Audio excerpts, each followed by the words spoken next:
Excusez-moi pour le nom, mais c'est une idée qui vient et je devais l'exprimer, je devais en parler. Euh, Selon moi, le monde actuellement, le monde en soi est régi par deux forces, certes opposées, mais s'entrelaçant, reliées. C'est comme la logique des atomes, les opposés s'attirent. En fait, et elle est régie par ces deux forces qui s'attirent, s'entremêlent, se coordonnent, s'habitent. En fait, dans le bien, tu trouves le mal, dans le mal, tu trouves le bien. Donc c'est une logique hors du commun. Et tout en étant soi-même, elles en appellent d'autres.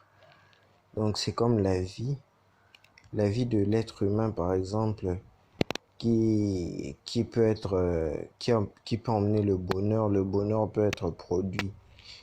Le bonheur, bien sûr, a son opposé, le malheur, mais néanmoins, le bonheur attire aussi l'amour qui aussi peut être produit par l'amour. Donc, tout ce qui est dans ce monde, dans cet univers, est en relation. Et j'en suis venu à un raisonnement où je me dis que pourquoi nous estimons autant nos défauts? Nous tirons attention sur des petits trucs qui n'ont aucune importance et dont nous pouvons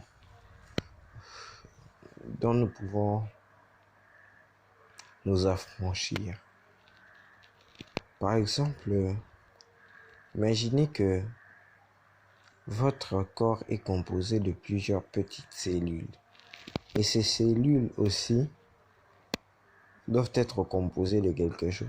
Si on va dans la composition de la composition de la composition, donc on va aller jusqu'à un degré tellement fin que vous vous rendez compte que, en fait, même notre corps est composé de plusieurs petits trucs.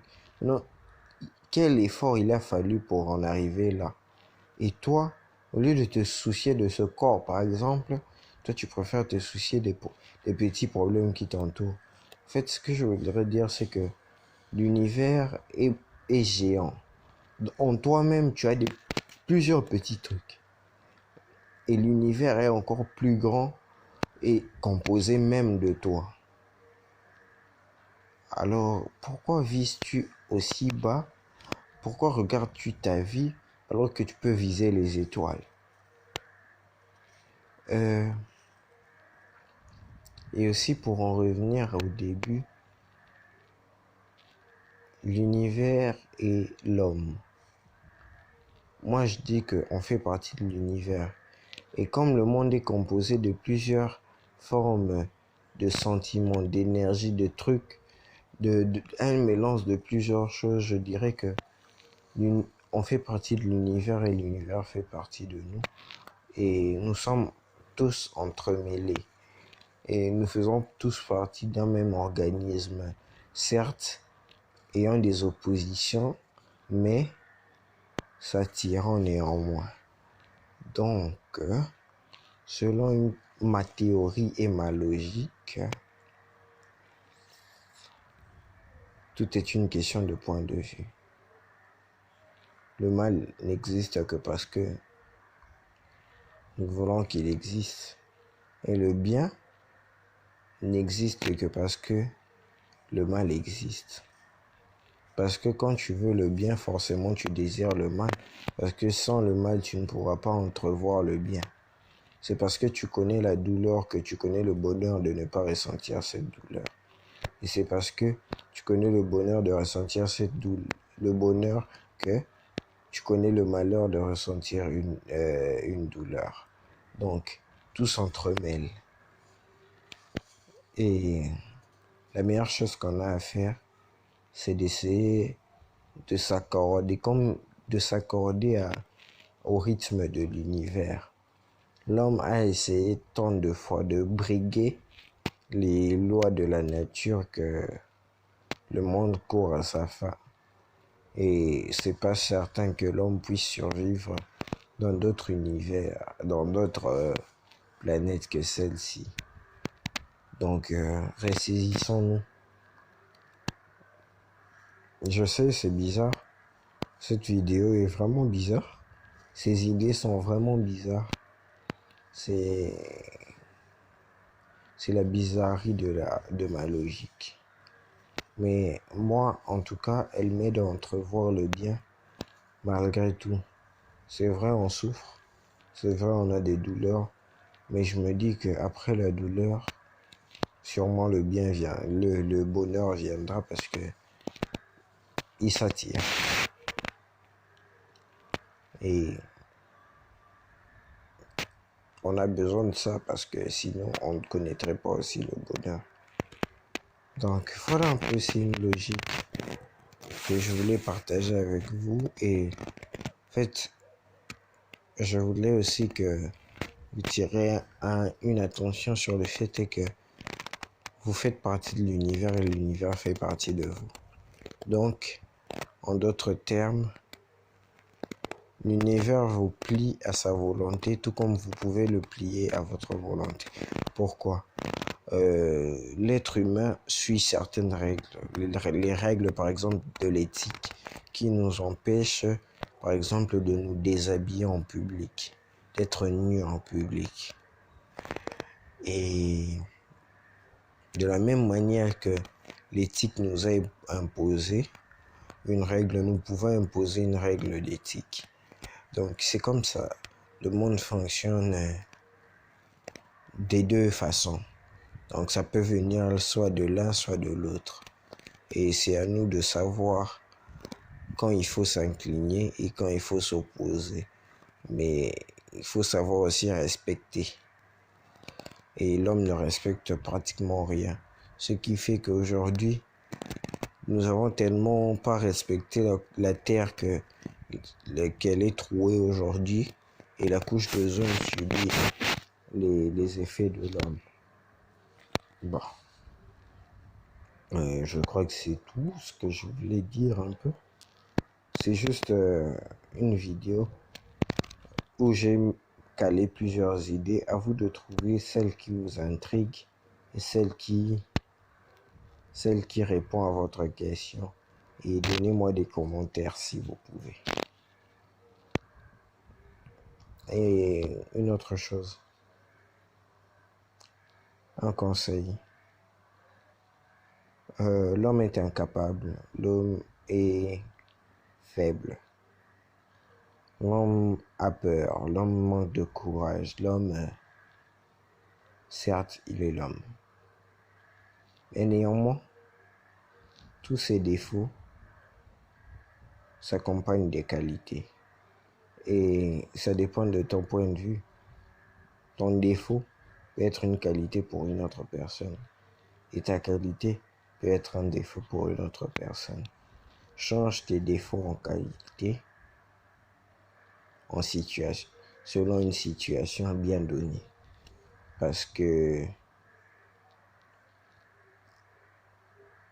tous ne servent pas au même moment. Nul ne peut servir 2 maîtres à la fois. Nous ne sommes qu'une seule personne. Nous ne pouvons pas nous diviser pour faire 2 choses à la fois. Il est vrai que dans certains cas, c'est possible. Tu peux regarder un film tout en écrivant. Si tu as une bonne maîtrise de la chose, bien sûr. Mais il y a d'autres cas où on ne peut pas le faire. Donc, c'est un peu ça, quoi. Et donc, ce que je voulais dire, au fait, c'est que malgré nos défauts peuvent être changés en avantage. Il suffit de savoir quand il faut les changer et dans quelle situation. C'est un peu ça. Donc, voilà. Il n'est pas nécessaire d'avoir que des qualités. Et si une personne vous aime vraiment, il saura voir le bien dans vos qualités Et aussi, l'amour est la plus grande force qui existe au monde. Parce que l'amour nous permet, certes, de voir les choses en mal total, mais le plus souvent, elle nous permet de voir les choses en bien total. D'où l'expression l'amour rend aveugle. Être aveugle aussi, c'est pas mal. Ça nous permet d'entrevoir d'une autre manière les choses. Quand une personne est aveugle, elle voit avec ses oreilles. Et les oreilles aussi ont leur façon de percevoir les choses. D'où Dieu nous a dotés de plusieurs sens pour pouvoir percevoir les choses de plusieurs manières possibles. Des fois, il me faut augmenter le volume à un très haut niveau pour bien comprendre une chose. Mais si je baisse le volume et que je regarde aussi l'action se produire, je suis capable de déduire, même si le son est bas et que je n'entends pas bien une chose, de déduire ce que la personne a dit. Donc, tout ce qui est dans ce monde, tout ce qui nous compose, au fait, sont là pour s'entraider. Et des fois, bien qu'ils sont opposés, ils s'entraident. Et ils font les uns des autres parties de l'univers, de tout ça. Donc, ça en revient à ma logique un peu du début. Donc, j'ai fini un peu. Tirez les leçons qui vous sont familières et nécessaires. Je sais que cette vidéo est un peu embrouillée, mais il fallait que j'expose ce qui m'est venu en tête maintenant. C'est vrai que ça restera, mais au fur et à mesure, j'améliorerai l'idée et je la rendrai plus simple pour la compréhension de tout un chacun. Mais des fois, on a besoin aussi du vrac. Voilà pourquoi quand c'est venu en vrac, je voulais la mettre déjà dans une vidéo qui va rester. Donc voilà quoi.